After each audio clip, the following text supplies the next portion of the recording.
Yeah. Yeah, I mean, when we're used to like we're used to working on a game for 2 or 3 years, and and so for us, it's like 6 months is nothing. It's like, oh, this is pre-production. Exactly, and the fucking crazy thing is, people in the NFT space think that they expect 6 weeks.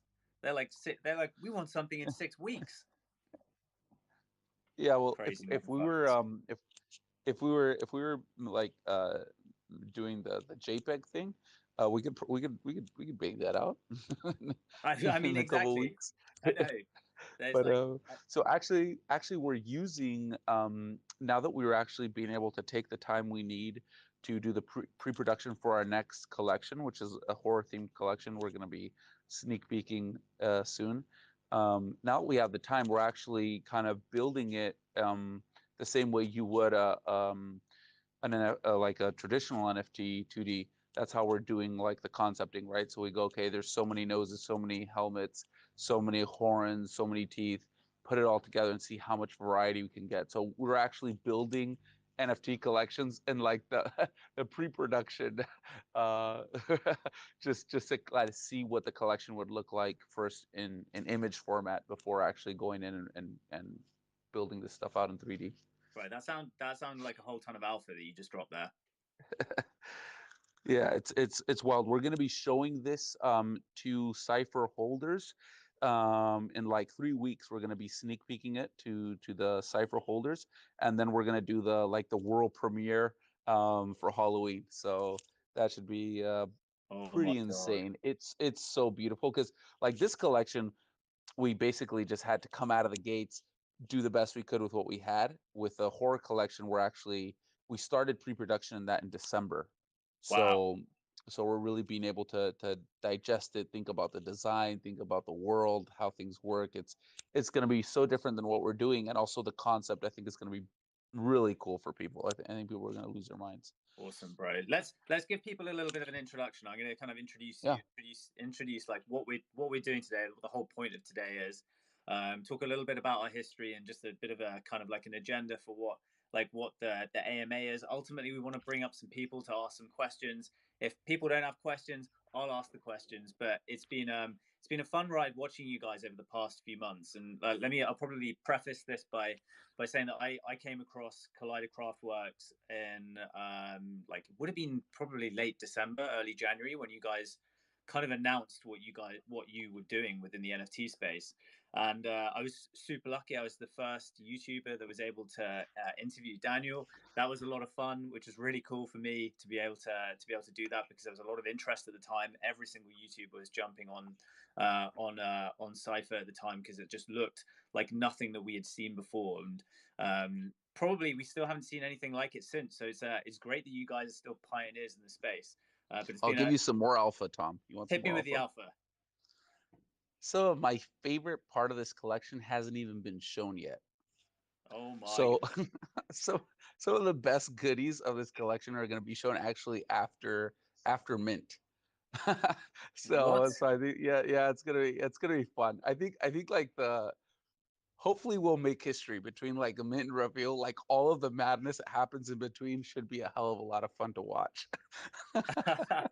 Oh my goodness, that is going to be. I mean, this is a thing. So there are a few kind of like nuances to your project and how you're doing things. And the way I look at it, like coming from a tech startup background, um, I I think people forget that like the process of launching an NFT collection is essentially like seed raising for a product.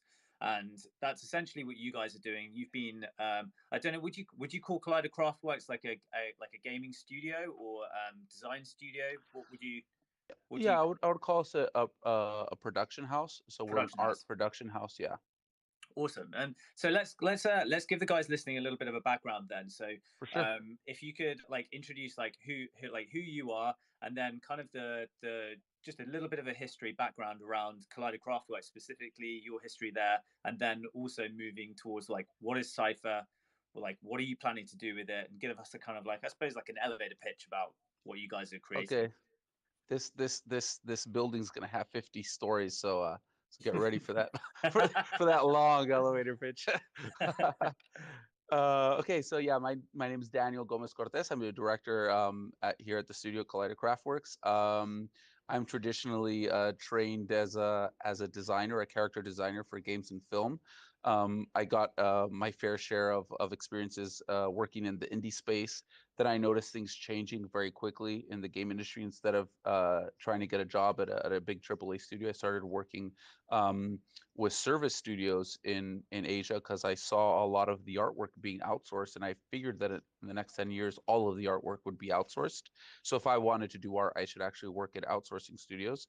That led me then to start my own team with 5 people here in Argentina, and our objective was to become the best team in the world when it came to creating characters for AAA titles, realistic characters. 5 years later, I think we're doing pretty good, and we're probably one of the biggest teams in the world, specifically focused on character production. And I think we are one of the best when you put our like you go asset to asset. We get access to actually assets being done by some of the best studios in the world, and I feel pretty confident about what we're doing. Okay, so then that led us to also observing some big changes in the market, and feeling like it was a good time to shift from doing services to creating products, but we were kind of creating like a B2B product. So a product for game developers, basically going, hey, if you were going to populate a game like GTA, could you possibly do it in a couple of months with a small team? Start building that tool.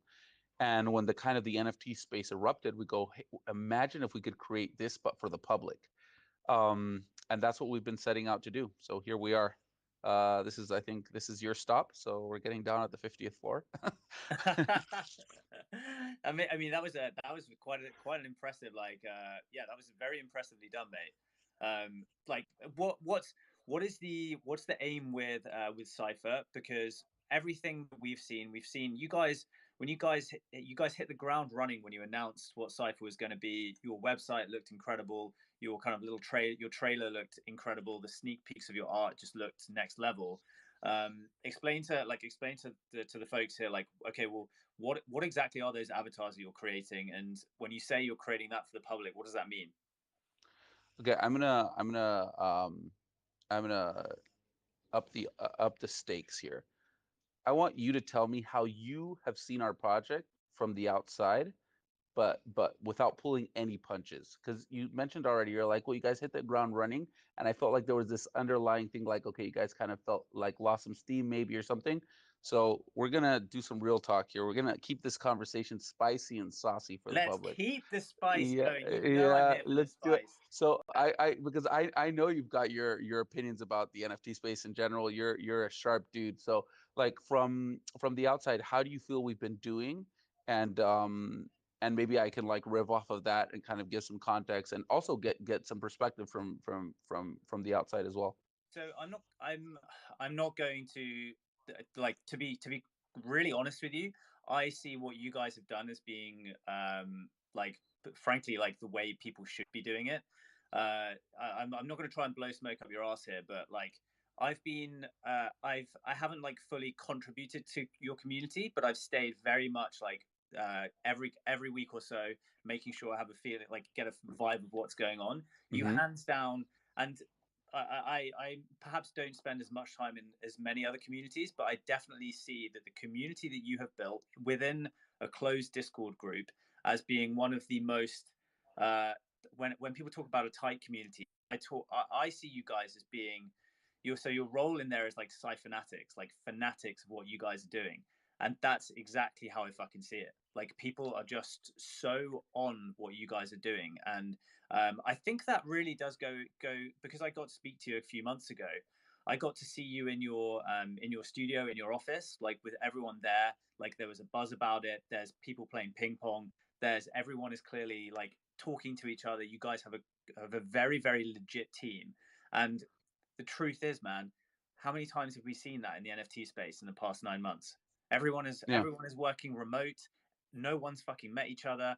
Everyone is kind of just figuring stuff out as they go along. But you guys come along, you drop it, you drop what is, an extremely legit like website that is actually built with some level of like design, a sneak peek like trailer with, again, looking epic, but then in hindsight, that's your bread and butter. It's literally what you guys do. So that's not a surprise. But then, yeah, when you talk about the kind of like you, when I say you guys hit the ground running, I spoke to the community manager, co-founder of Hape yesterday, and they Yeah. had a similar story, right? Like they hit the when the launch announcement came, the announcement of your project came along. You guys did it the way, frankly, it should be done, with enticing assets, like enticing marketing. People were like, what the hell is this? This is different. This is new. And there's a double-edged sword to that. There's like the edge of like, okay, well, this initially gets a load of people interested and hyped up, which is what happened. You had a lot of coverage on YouTube, and then there's the other like blade of the sword, which is like, well, okay, well, now they have set the bar high, and what are they going to do to kind of like deliver on that? Yeah.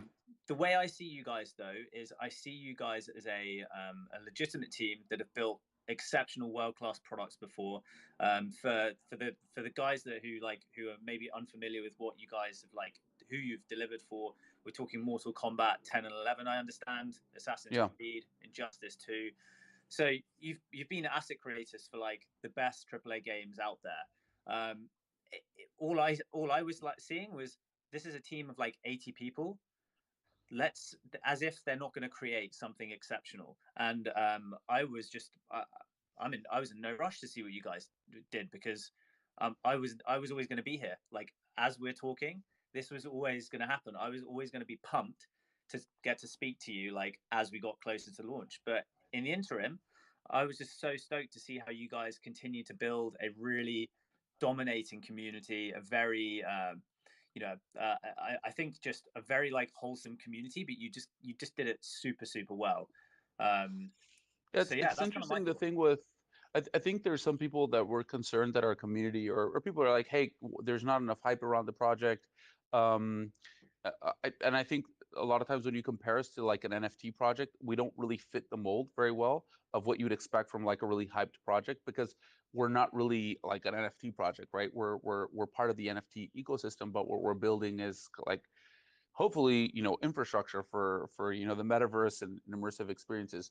So I think we have like this weird thing where you're expected to kind of behave and have the same results as like a really hyped project. Um, but then from kind of like a strategic point, I think we've always just been like really consistent as a company, just growing very slowly, like starting with 5 people. We didn't take on any debt. We just grew our team slowly, 20-30% a year. We could have grown faster, but we kind of wanted to take our time, really build a strong bond between the people who got to know each other. And the result of that is that in the last 5 years, I think we have like a 10% turn, which is extremely low for this industry. Yeah, You normally have turn in a company like 80%, 70%, 50% in technology in our companies. Um, and that's because you have a really tight bond. So when we kind of came into this, I was kind of like, I'd rather have a much smaller community, but who really gets what's going on and is really connected to the project, because those are the people who are going to stick by you in the hard times, yeah. right? And you see this, right? Like these super hype projects, they reveal or whatever, and then their servers are dead. And that's not what we're doing here. We're building like this product that's going to take years to develop. We're going to have different stages of delivery, but we're going to be here for years, right? We're trying to be kind of one of these important brands inside of this space. So we're not going anywhere.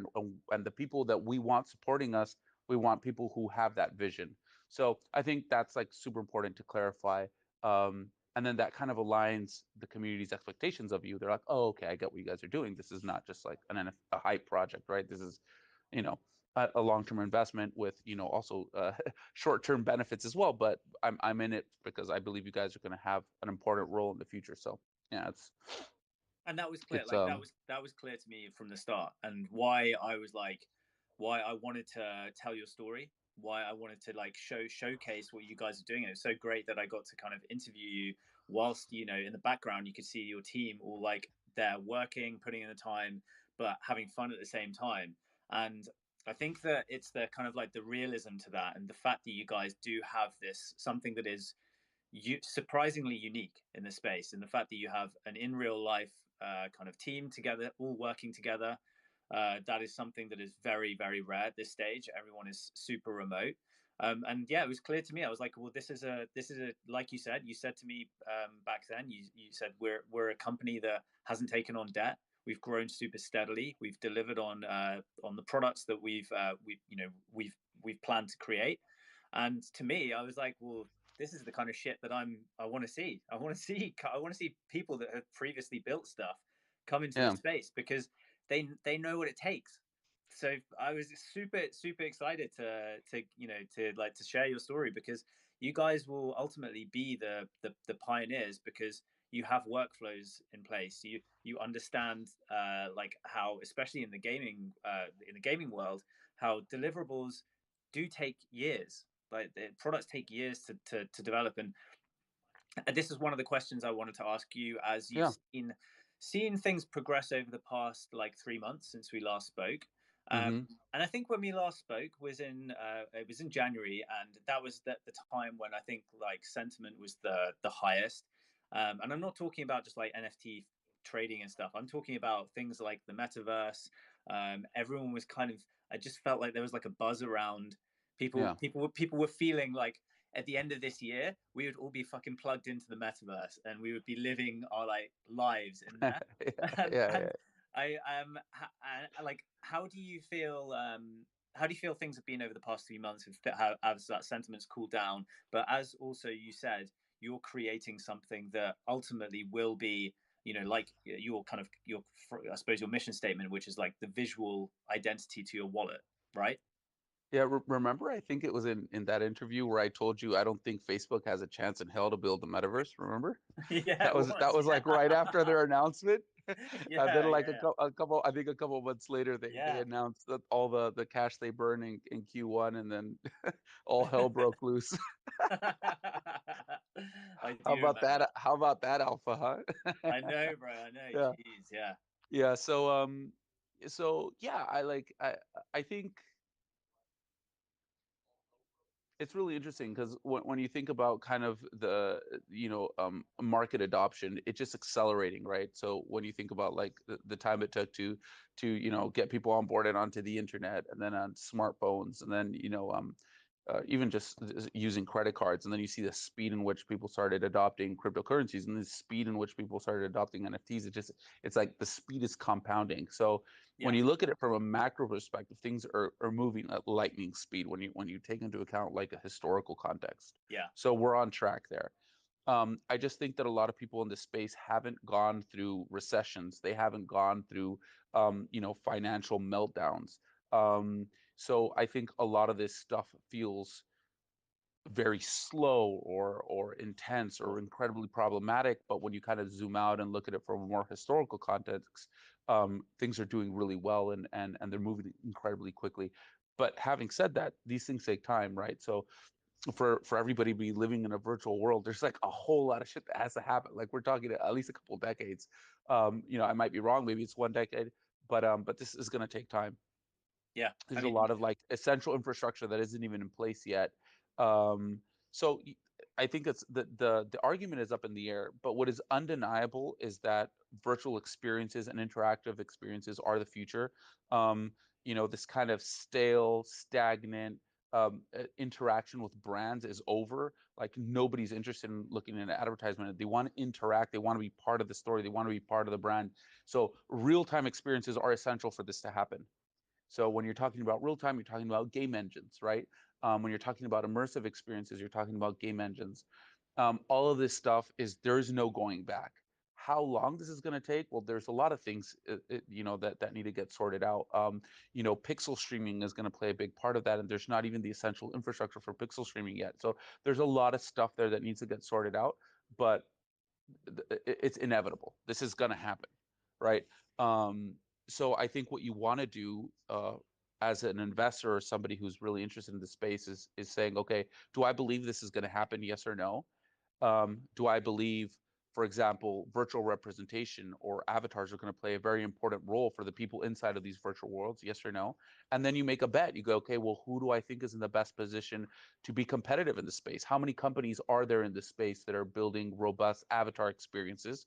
And then you make your bet. There's not a lot of them, right, that yeah, have a good track record and who are building for the future. They're not building on Web 2 or old technologies. Like you see some of these avatars and they look old, right? Today, like imagine 5 years from now. Yeah. So then you make your bet, and these are kind of like I think they're very fundamental bets that you're making. It's not so and I think we're really well positioned for people who want to support us. Like I feel super confident saying, I don't know what's going to happen to my floor price tomorrow. Like I have no control over that, but I Yeah. do know what's going to happen in the next 2-3 years. I have we have control over that, and we have full confidence that we're going to be incredibly competitive in this space.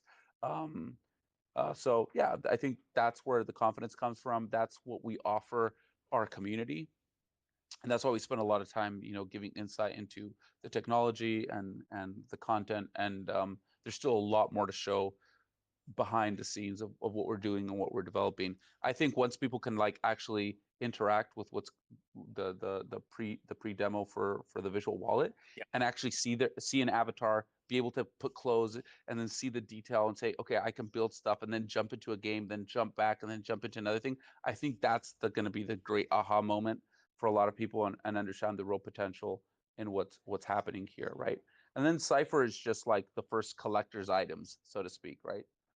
Well, yeah. Tell us a little bit more about that then. So let's actually talk specifics about the collection drop. I understand it. So it's in 2 days' time, right? The 20th of May, Yep. when it's kicking off. And how many items have we got? Like, how are you guys rolling it out? Is this like a full just whitelist only type of deal, or can people get in? Is there opportunity still? Here, let me see if we have a way of posting our Twitch, because I can share my screen for people who actually want to see visual resources. We're streaming on Twitch. Sweet. Juanito, is there a way for people, like, what do they do? They go to our Twitter? Do we where do we Okay. So who's got the link? Tom? Tom, you have the link of our Twitch? Yeah, I'll go. I'll try and add it now. Okay. Yeah, so okay. Okay, so Jonathan here just shared something. He's got 3 whitelists to give out. Holy moly, to the audience members. 3 freaking that's Wow. people are dying on the street for these whitelists. But So this is this is big news. this is why you reward the people that fucking turn up, man. This Yeah, is it. this is it. And the people who supported us from day one. We ride with the people who fuck with us, man. Like from day Exactly. one, always. So that's some big news. Juanito said he sent you that information, and then he sent you also a link to the Twitch for anybody who wants to. Okay. Juanito, you want to share my screen?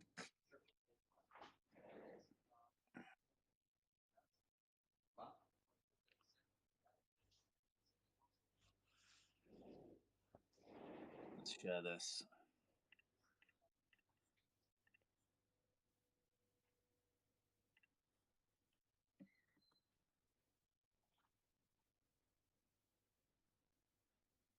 Oh, dude, I can see you on your armchair. Your armchair is looking mighty comfortable.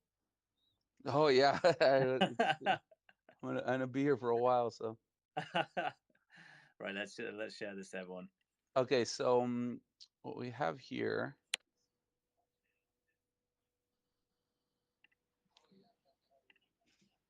All right, so what we've got here are the 5 factions, which are part of the Cypher collection. So we have the Hypers, which is over here on the far left, which are very much inspired in degen culture. So actually, they're wearing PJs because one of the reasons was is that when I just started, because I'm new to Discord and this whole NFT space, so every time I would jump on Discord, I would see everyone in their PJs, and I thought that was hilarious. So, we're like designing like the quintessential degen. He's in pajamas, and that's just a huge shout out to all our degens out there. Then we have the Rad Kids, which are very much based on like extreme sports, motorsports, and the like. We have the Outlaws over here. In the middle, which is kind of like bandits and outlaws, obviously renegades. Then we have the prototypes, which are kind of like these yeah, basically like shadow ops uh, experiments from the government on children and turning them to like weapons of destruction. And as they grow up, they're traumatized, and they finally say fuck it all, and then they go rogue. So those are the prototypes, and then you have the chosen, which are kind of very much based on secret societies and kind of the power behind the throne. And these are the guys kind of like back in the day with the Masons and maybe like the Templar Knights and all of that. So here you can see kind of how these the different classes. So here, the first one in the Rundies are the Pioneers. It's a 50% of the collection are Pioneers. Then you have the Heroes, which are 35% of the collection. And then you have the Icons on the far right, which are 15% of the collection. So the Icons are not only more valuable because of their rarity, but because of the amount of assets that they have. So but at the same time, what we want to do is we want to make the Pioneers, even though they're a bigger part of the collection, we still just want to create a lot of sentimental value. So let's say you got a Pioneer, you like it's so cool. You're like, fuck it, I've got this amazing Pioneer, and so we're trying to make the whole collection just really fun and exciting for everybody. Bro, These are the rad kits. your design team must have loved doing this. Oh well, they still do. Like every day, there's the other day, yesterday, the technical director, he got on a call with all of us. He's like, "Stop fucking sticking stuff into the build. We said there was an art lock." He's like, "What the fuck are you guys doing? You guys are not doing what we said we were gonna do." And we get a little carried away sometimes. Wow, uh, bro. okay, so these are the Outlaws. As you can see, we're trying to keep the Pioneers super fun, and there's some really cool stuff for the Pioneers we haven't even shown yet. That I was telling you is kind of like my favorite part of the collection. These are the prototypes. And let me see here. There's some fun little nods to our history. So this, for example, on his backpack is we have like this joke. So during COVID, we were doing exercise from home. So we made these mats for doing exercise, and we printed the company logo on it was this Collider. So people started, in Spanish you say colchoneta. Colchoneta is like the mat. So they started calling it the colcholider, which is like this silly, stupid Sick, thing yeah, that yeah. we always fuck around and dumb stuff like this. So then we actually put colchoneta on the mat back here. So we have like silly nods to our history and our just Dude, fun stuff. I, And then I'm, these are the I'm, chosen. dude. So I want everyone to go and click on the link that I've just pinned to the space. So in it is the link to Daniel, so you can see the dude who has been sat in his armchair for the last 15 hours straight. The guy is looking clean as though he is. His beard's looking great. And yeah, if so, we've like you said, if we have three whitelist spots to give away. It's simple. Go like that tweet. So the tweet that I just put up with that link, go like it, and comment below, and let's tag Cipher. So comment with the hashtag Cipher. Make sure to spell it correctly, and that will add you into a to the raffle to win one of those spots. You got a high chance, so make sure to go and do it. Yeah, this is a saucy AMA. This is premium. This is premium. This is premium. But this is the Yeah, thing. I love it. This is the spice that I like to bring, man. And that's what we're here about. So yeah, go click on the link, go like it, and comment and get the hashtag in there.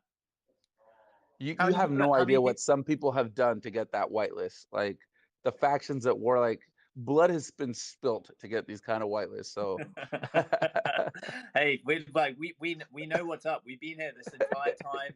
I remember there was a time like in January when I fucking got banned from Discord for a few weeks, which people might like my audience will be aware of, and it meant that like I lost my spot that I had been given from you guys, and I was like, fuck, how have I like done this?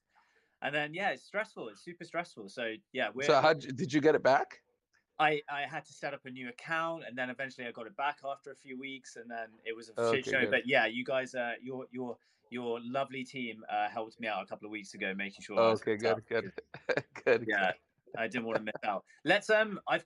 I've got a bunch of people here. Some of Hit me. good folks. Let's bring them up on stage. We've got a bunch of people, so let's bring up for some questions. So we've got Bobby, we've got I don't know how to just say that, Acid, and then Cheers. Let's bring you guys up. Let's bring you guys up.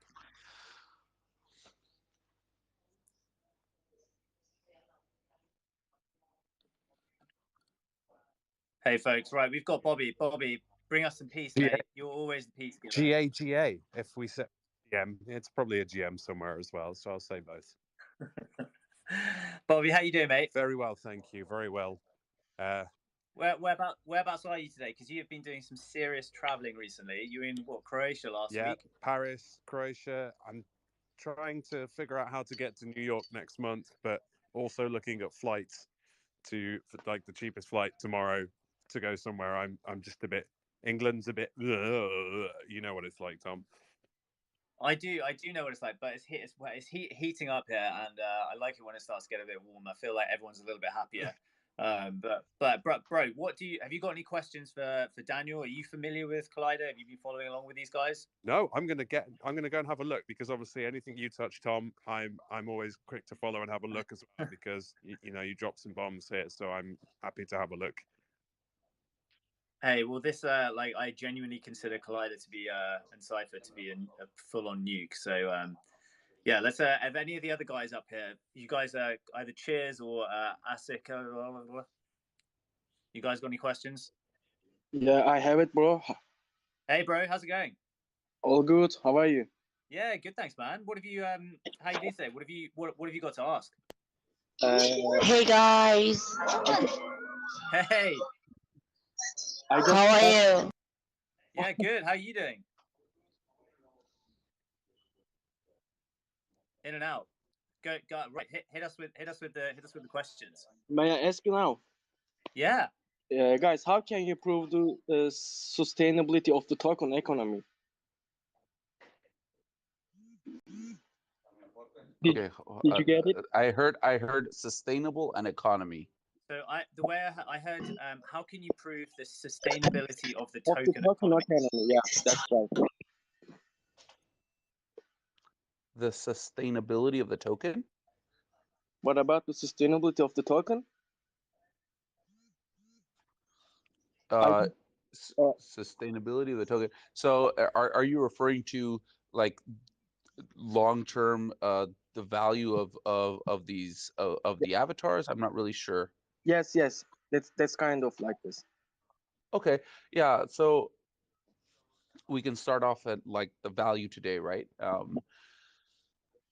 Basically, I think I just mentioned this. I'm not sure. I'm jumping on so many AMAs. I'm not sure if I just mentioned this, but yeah, basically, if you're gonna build like an avatar or a character for a AAA title or a game with this kind of quality, it would probably cost you on the lower end between $20,000 to $30,000. On the higher end, $50,000 to $80,000. The reason we can produce all of these avatars without going broke is we've built the technology and the tools to be able to do this, which is the visual wallet. So this allows us to create a bunch of content, bring it all together. This is a manual job, right? Where we bring it all together, we make sure it all works together, but then afterwards we just input information, tags, and then it'll start building it all together. So we can go, okay, we want these color palettes, we want these assets, and we want it all to have this rarity, and then it will just start slapping them all together. So that is the hardest part of what we're doing.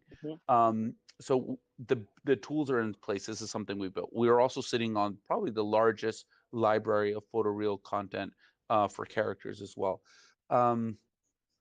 And as far as like this, so that's kind of like the value today, right? Over time, I believe there's going to be a massive demand for this, and this is kind of comes from our perspective of talking to companies that come to us asking for these kind of resources, right? So, for example, maybe there's a production company that's going to go on tour with a bunch of artists, and they want to have some sort of virtual experience for them, or there's somebody who's building virtual experiences for like sport franchises, or people are doing experiences for concerts. There's all sorts of these kind of experiences that are coming to us and saying, hey, we have this experience, we have the IPs, we have the whatever it is, the influencers, but we don't have an avatar experience for the users. So it's a shitty experience for the users because they come in and they're just like this floating head, or they're this gross little avatar, and they want the avatars need to be cool, right? So there's a huge demand just today, and not to mention like 2-3 years down the line, and most of these people are building these experiences on the Unreal Engine.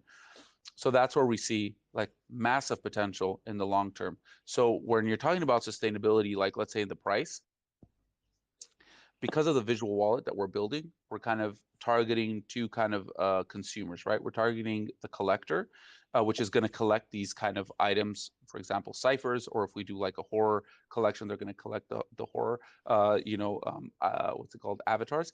And then you're going to have your everyday consumer, let's say the normies who don't know anything about Web3 or crypto or whatever, and they just want to jump into an experience. They can just log in, buy an avatar, buy some pants, some t-shirts, and then they can just jump in. And that's when you're talking about hundreds of thousands of users. So these hundreds of thousands of users or millions of users are also creating pressure on the price of the collector's items, right? So the more people there are in the ecosystem, the more valuable the collector items are.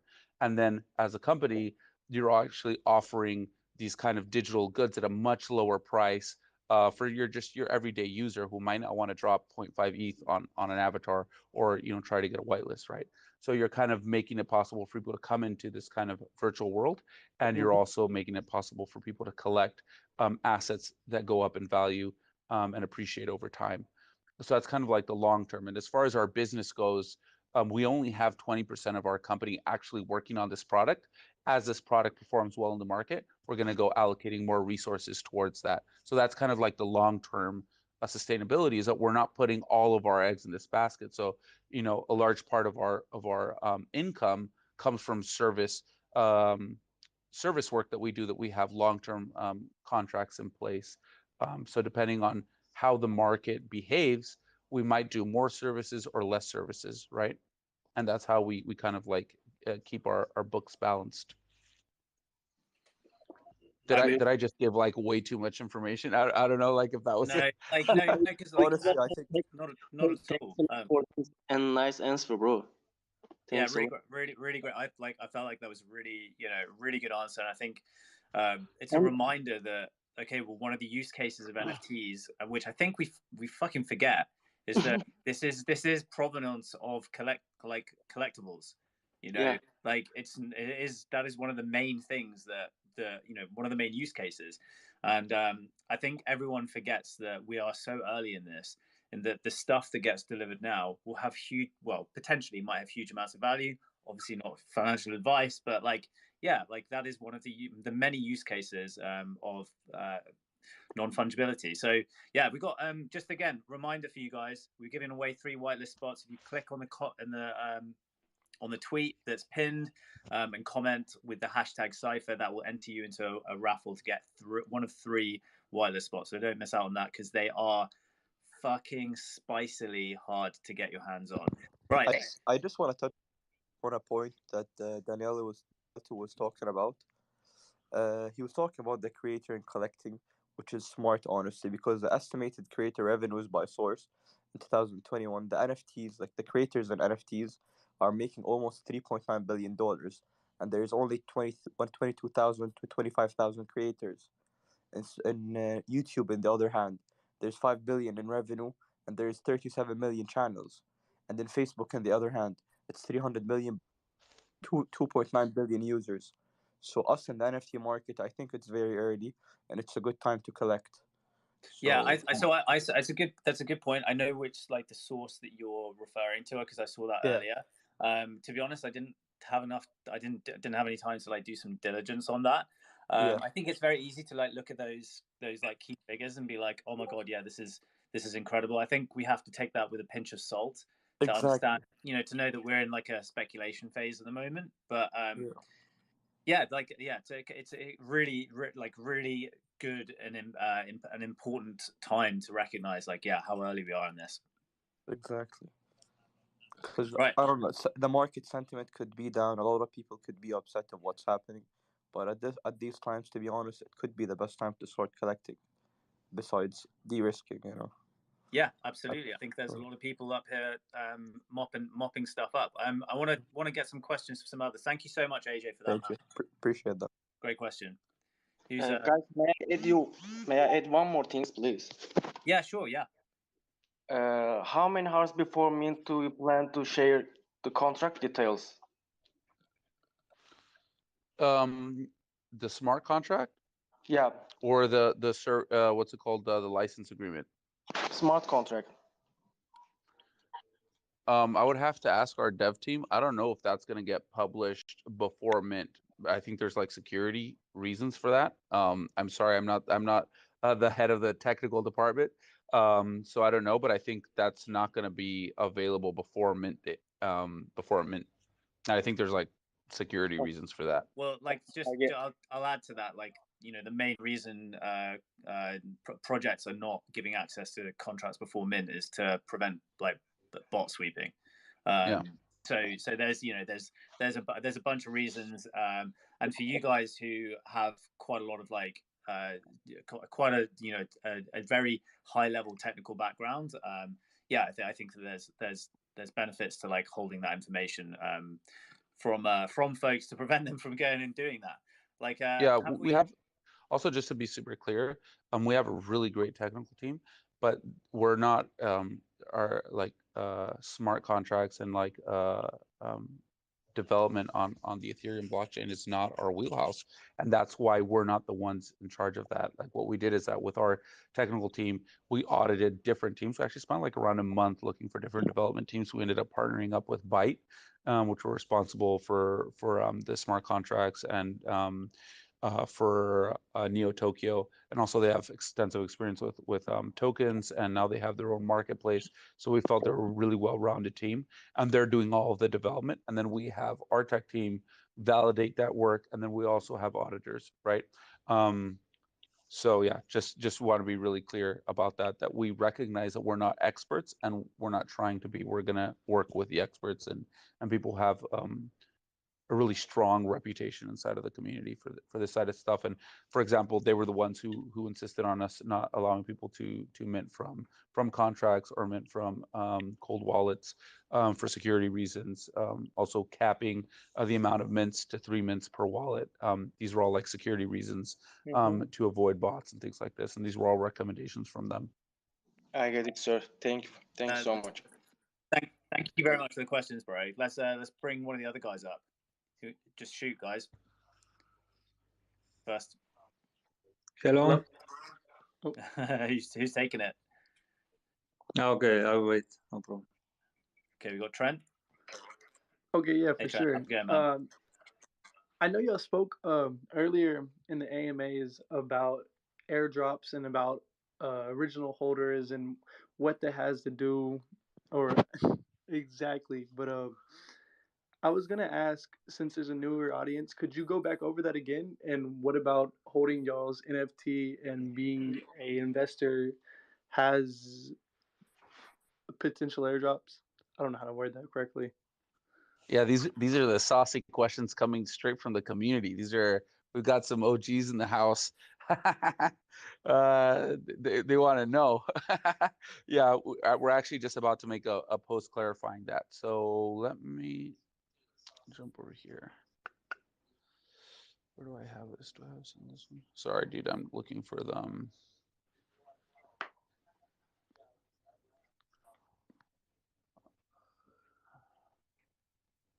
Jump onto the other one. Whilst Daniel's looking at that, again, a reminder, guys, we got some whitelist spots. If you click on the comment that's tagged, pinned at the top here, it'll enter you into a whitelist raffle. Here you can share my screen. There we go. Yo, okay. So these are the benefits you get for holding for the first 3 months, and we're basically going to kind of just cover it generally, and then we can get into the details. So all these benefits are stackable, right? So if you have a benefit, each cipher has their own benefits, right? So if, for example, you have benefits for having one cipher, if you have 3 of them, you're going to get 3 of those airdrops, right? So these are stackable. The second thing to keep in mind is that we're trying to address kind of two kind of target audiences. One are people who have been with us from day one and are holding ciphers, and then the other one are people who want to come into the community and basically come in to invest kind of in what we're doing and really believe in the long-term value of what we're doing. So basically, you either have a certain amount of time you've been with us, or you have a certain amount of avatars, right? So you know, in July the 15th, if you've been holding for 1 month or you have 1 avatar, you have access to the first airdrop. If you want to have access to the second airdrop, you either need to be with us for 2 months or holding 2 avatars. So that's the way we're kind of balancing things out, right? Rewarding people who've been with us for for a certain amount of time for people who are actually coming in. And then for the third airdrop, you're either holding 3 avatars or you've been with us for 3 months. So that's just the general premise. Now there's a wrinkle to all of this that we announced the other day on an AMA, and I know there's a lot of questions about this in our community, is a guaranteed whitelist for the second drop, right? So it's the female drop. So we're guaranteeing a spot for the second drop for everybody who's holding the same avatar that they had in the first 48 hours. So we're going to be taking a snapshot of the wallets. And if you have the exact same ID of the avatar that you had in the first 48 hours before the second drop, you have a guaranteed spot. We have to figure out if we're going to how much time before the second drop. Maybe we'll go, okay, it's exactly 3 months. If you've been holding it for 3 months, you have a guaranteed whitelist spot. But this is for holding the exact same avatar you had in the first 48 hours, right? So this is like a special cipher benefit that we're doing for people who have been with us from day one, guaranteeing them a spot for the second drop. And we're going to give more information on this to really kind of clarify things, because you also have like this 750 whitelist spot for raffles for people who either have been with us for 3 months or who've been who have three ciphers. We're gonna actually do a post where we really clarify all of this, but hopefully that kind of gives a pretty clear idea on that. Was that clear, or was there some more question, Trent? Perfect. Was I that was watching clear? the Twitch too. Yeah, that was awesome. All right. So yeah, Awesome. as long as you're holding the same cipher that you had in the first 48 hours. So basically the way we see this is that this is a real benefit for siphonatics, people who've been with us from day one, because it's either going to drive up the price of whatever it is you're holding, and you can flip it if you want to, if that's what you want to do, or if you hold on to it, you have a guaranteed whitelist. So either way, if you've been with us from day one, this is bringing value to those people who have supported us from day one. So that's really the intention behind what we're doing with this 48-hour window. Awesome, bro. Thanks very much for the question, man. Who's up next? We've got New Tour or Gangster. Yeah, thanks for that you picked me. So I have 2 questions. First is regarding the female collection, and my question is: are the female avatars going to have the same 5 factions, or are they going to have new 5 factions or something like this? Anything can happen. This is the metaverse, baby. Nah. As far as I know, they're going to be part of the 5 factions. Yeah, they're going to be part of the same 5 factions. But yeah, we definitely want to make this special. The second drop special. So yeah, I think there'll be plenty of fun things to look at and to make that drop kind of unique in itself, and at the same time part of already a cohesive universe that we've been building with Cypher. Yeah. Okay. Thanks. And my second question is regarding the something super cool. Something super cool. For example, if you have a helmet from drop 1, it will work with drop 2, right? So like, let's say you have a female Cypher. Let's say you got an airdrop, right, from drop 1. And then you got a female Cypher, you're going to be able to use that helmet on the female Cypher, or like gears, weapons, all that kind of stuff. Okay, cool. So pretty much my second question was something similar, and I think maybe you somewhat answer it. My question is going to be, these airdrops, the headwear or the weapons, are they going to be a separate NFT or update of the metadata of the original one? 100%. They're going to be a separate NFT. Yeah. So you can trade them, you can sell them, you can whatever you want. And then when you have when the visual wallet comes online, when you sign in with your wallet, you're going to see everything that you're holding in the visual wallet. You're going to be able to see all of it. You're going to be able to see the weapons, the headgear, the helmets. Yeah. Okay, thanks. I felt you weren't so impressed. You're kind of like, yeah, that's exactly what I was expecting, dude. No, my helmet's better. My helmet's better. Fucking work with my female Cypher. No, yeah. Like update of data of the original ones or separate NFT? So pretty much, yeah, it was an easy question, let's say. Yeah. I was like, look at this wonder of technology that we're bringing forth, and everyone's like, you better believe it, better fucking work. If you, by the way, if any of you guys are wondering, that like Daniel is running this on a Twitch stream right now. He's sharing his screen, showing all of this stuff.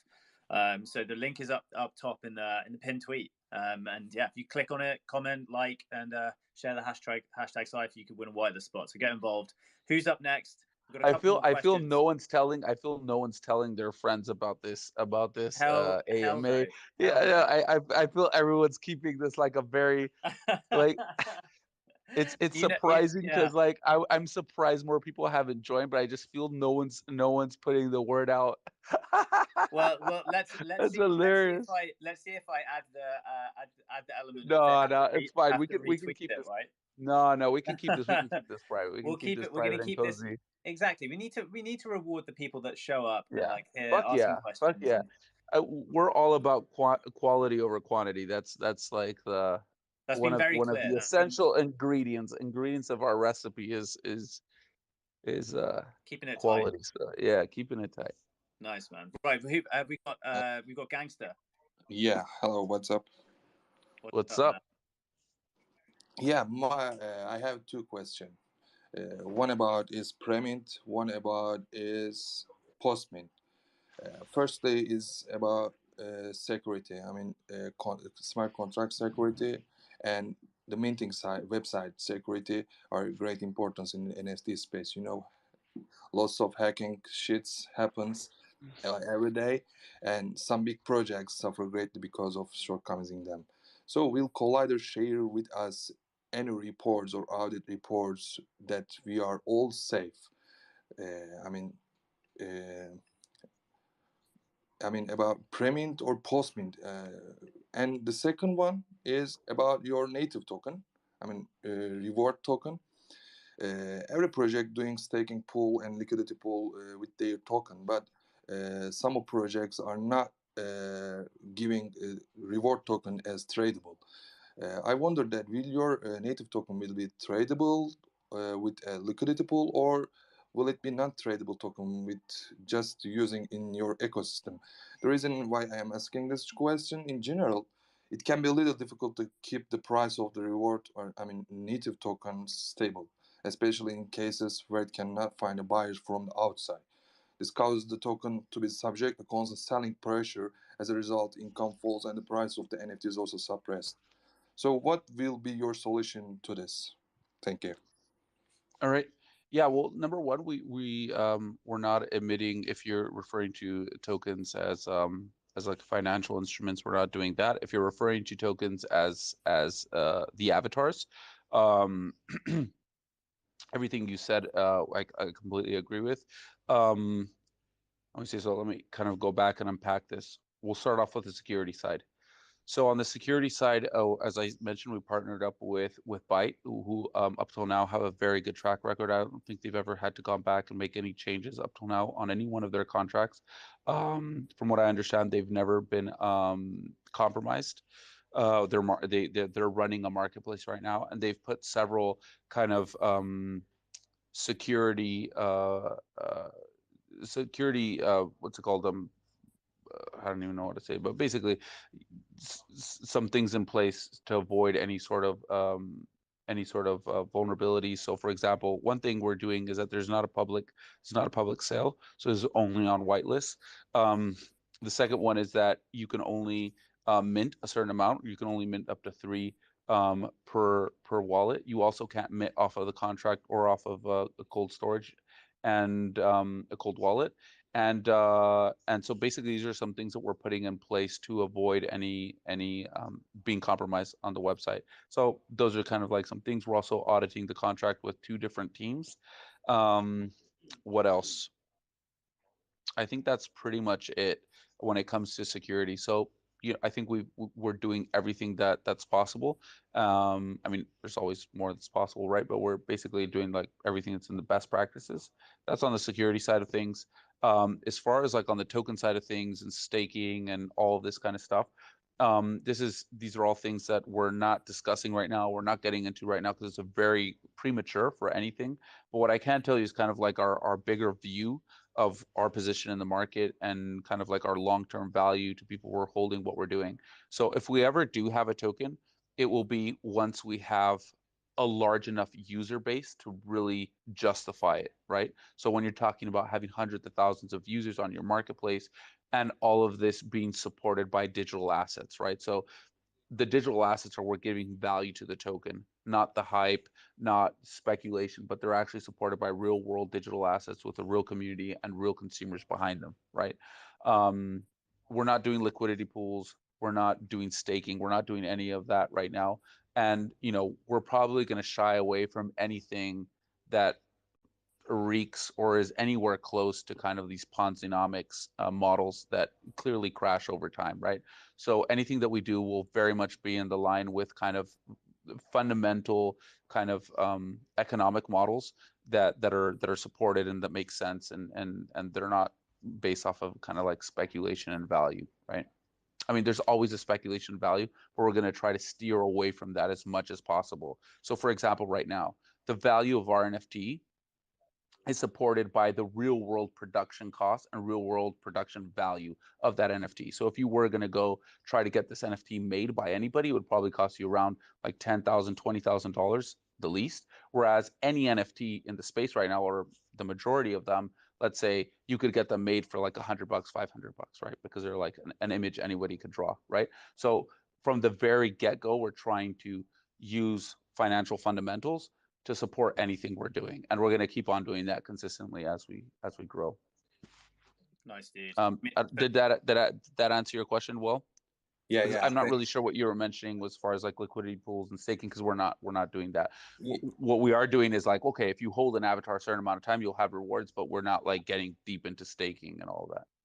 Yeah. I mean, my question was, my voice clear?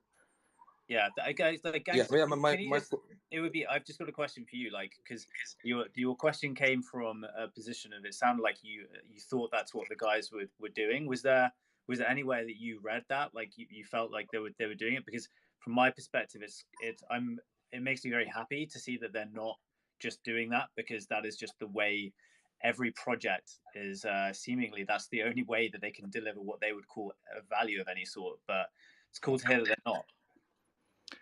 Yeah, thank you, Daniel. I will follow your all development step by step. Thank you. I wish you the best, mate. Awesome. Thanks, bro. All right, thanks. Right, we have a light paper up on our Twitter. Like if you guys want to go there, we have a Medium post where it basically has all the information about the project updated there. Awesome, man. Right, we've got time for one final question. Dude, you're up here. El Sanchez? Hello. Hello, Dan. Hey, man. Hello, El Sanchez. I recognize you, my friend. Thank you. This is not the first time. This is not the first time we speak. No, it's like time number 3. I'm improving my English every day. Your English is amazing, bro. It's impeccable. It's impeccable. No, but at this point, I don't have question like always, but I just come on, bring the heat. Don't softball me here, man. Bring the heat.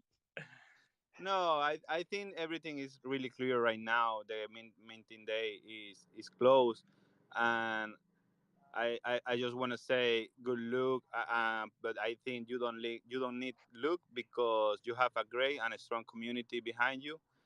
I'm pretty sure that it's gonna be successful. Well, I just want to say thank you for your Friday's Twitch videos. Are amazing. I hope I can enjoy every Friday.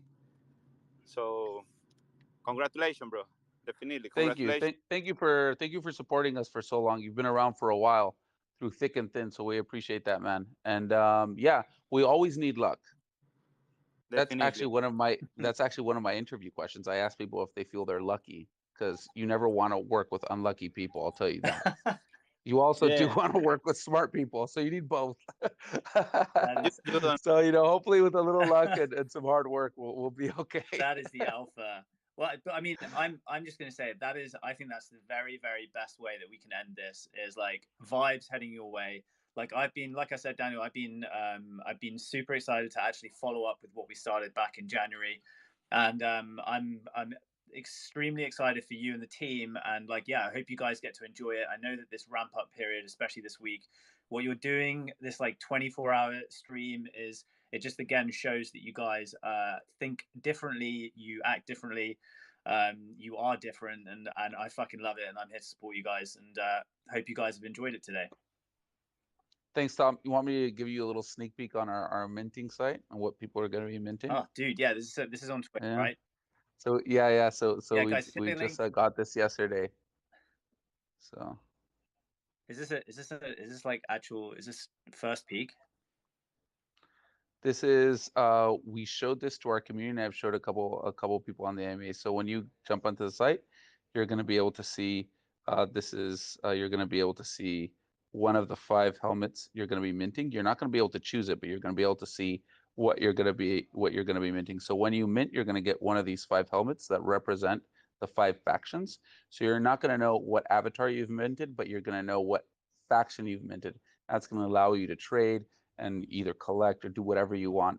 So it's going to be fun because there's different factions. There's a lot of excitement behind them. So I think we're going to see a lot of interesting dynamics, and it should be pretty fun. And all of these are done with GLTF, which are 3D file formats that are being supported by OpenSea.